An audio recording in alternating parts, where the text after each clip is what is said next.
திருச்சிலாம் வரும்போது சாலைகள் நிறைய இருக்கு. அப்ப அந்த இடைச்சாலைகளை போய் நின்னுக்கிறாங்க. ஒரு சப் ரோடு இருக்கு, அங்க போய் நின்னுக்கிறாங்க. இது ஒரே சாலை, ஈரோடுக்கு செல்லக்கூடிய தேசிய நெடுஞ்சாலை. அப்படிங்கும்போது ஒரே ரோடு, 2 பக்கமும் கடைகள் இருக்கு, அடைச்சிடுறாங்க.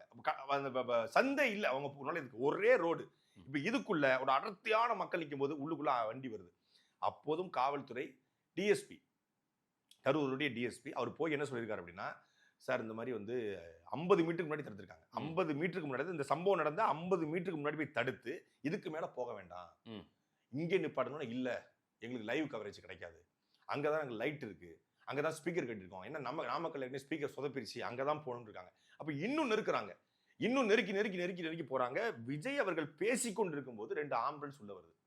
இவர் அந்த ஆம்புலன்ஸை நக்கர் அடிக்கிறார். ஆனா என்ன நடந்திருக்குன்னா, அந்த ஆம்புலன்ஸ் ஏற்கனவே மயங்கி கிடந்த ஆட்களை தூக்கிட்டு போயிருக்கு. அதனால விஜய் கட்சியினுடைய ஆம்புலன்ஸ் வருது, அது ஆட்களை தூக்கிட்டு தான் வருது. இன்னுமே அது சந்தேகத்துக்குரிய ஆம்புலன்ஸா விவாதிக்கிறாங்க. எடுத்து எடப்பாடி பழனிசாமி சந்தேகப்படுறாரு, பிரேமலதா விஜயகாந்த் சந்தேகம், அயோக்கியத்தனத்துடைய உச்சம். ஜி.கே. வாசன் கேக்குறாரு, அயோக்கியத்தனத்தோட உச்சம். என்ன நடந்துச்சுன்னே தெரியும். இன்னைக்கு 2 நிமிட காணொலி வந்திருக்கு. விஜய் தரப்புல தமிழக வெற்றி கழகம் வெளியிட்ட காணொலியிலே நல்லா தெரியுது.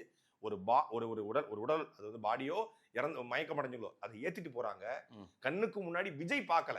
விஜய் மேல நிக்கிறாங்க. ஏன்னா கூட்டத்தில் இருக்கும்போது அது ஒரு மென்டாலிட்டி வேற மாதிரி இருக்கும். நமக்கு தெரியும், நம்ம மேடை பேச்சாளர் தான். காருக்குள்ள உட்கார்ந்து எல்லாருக்கும் தெரியுது. ஆதவர்ஜனாக்கு தெரியுது, பாடி கார்ட்ஸுக்கு தெரியுது, உள்ள இருக்கிற புசியானதுக்கு தெரியுது, எல்லாருக்கும் தெரியுது. உள்ள வேற யார் இருந்தாங்க தெரியல, எல்லாருக்கும் தெரிஞ்சிருக்கு. என்னைக்குமே மேல வராத ஆதவர்ஜன் அன்னைக்கு மேல ஏறி வராரு. 3 முறை வந்து போனாரு. 7 முறை தொந்தரவு. ஆமா, 7 முறை டிஸ்டர்பன்ஸ். முதல் ஆம்புலன்ஸையும் இவங்க மயங்கி போன தூக்கிட்டு போறாங்க.